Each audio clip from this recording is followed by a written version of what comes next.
In Asia, after World War I and in between World War II, pretty much the whole continent of Asia was still very industrialized and not ready for a revolution, but the revolution in Russia made the Asian people think that maybe farmers like themselves could revolt against their leaders.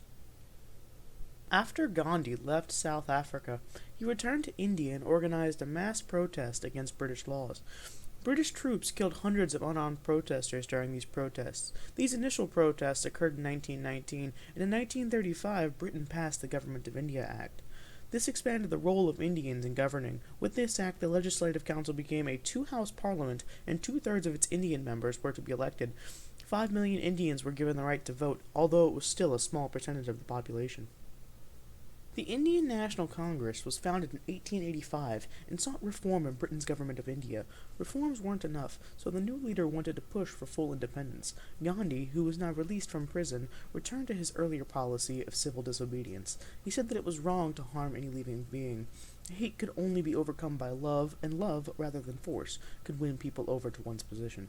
Gandhi encouraged people to boycott English-made goods. Britain increased the salt tax and prohibited the Indians from manufacturing or harvesting their own salt.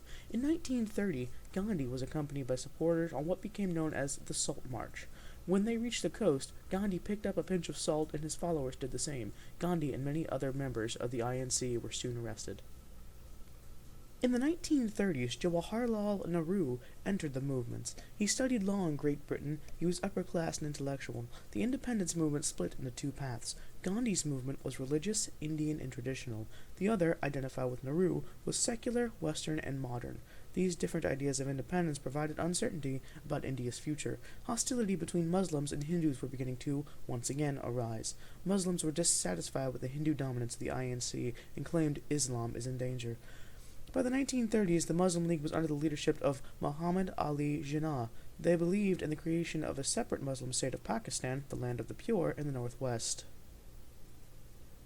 The Japanese economy was concentrated on a single enterprise. By 1937, Mitsui, Mitsubishi, Sumitomo, and Yasuda controlled 21% of the banking industry, 26% of mining, 35% of shipbuilding, and over 60% of paper manufacturing and insurance.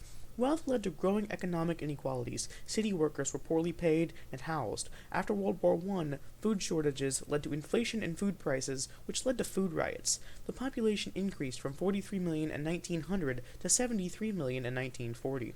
When the Great Depression struck, workers and farmers suffered the most. These hardships caused a return to traditional Japanese values.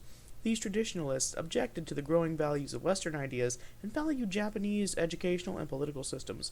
At the same time, many citizens denounced Japan's attempt to find security through cooperation with the Western powers. Instead, they demanded that Japan use its own strength to dominate Asia and meet its own needs. Japan was struggling to source raw materials, and so, by World War I, they had started seizing territories such as Taiwan, Korea, and southern Manchuria. The United States wanted to keep Japan open for trade. Eventually, the U.S. and other nations decided to create the open door policy. This expanded into resources needed for heavy industry, mining, and manufacturing of automobiles. During the early 1900s, Japan had moved toward a more democratic system. The parliament and political parties grew stronger. The influence of the old ruling oligarchy, however, remained strong. At the end of the 1920s, a militant group within the ruling party gained control of the political system. Militants were convinced that Western ideas corrupted the parliamentary system. Others were militant members that were angry about the cuts in their wages. During the early 1930s, civilians formed extremist patriotic organizations such as the Black Dragon Society. Members of the Army and Navy created similar societies. One group of middle-level Army officers invaded Manchuria without government approval in autumn of 1931. Within a short time, all of Manchuria had been conquered.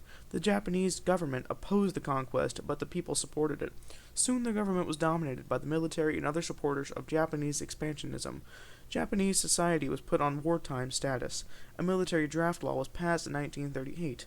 Economic resources were put under strict government control. All political parties were merged into the Imperial Rule Assistance Association, which called for Japanese expansion abroad. Labor unions were disbanded, education and culture were purged of most Western ideas. Militant leaders stressed traditional Japanese values.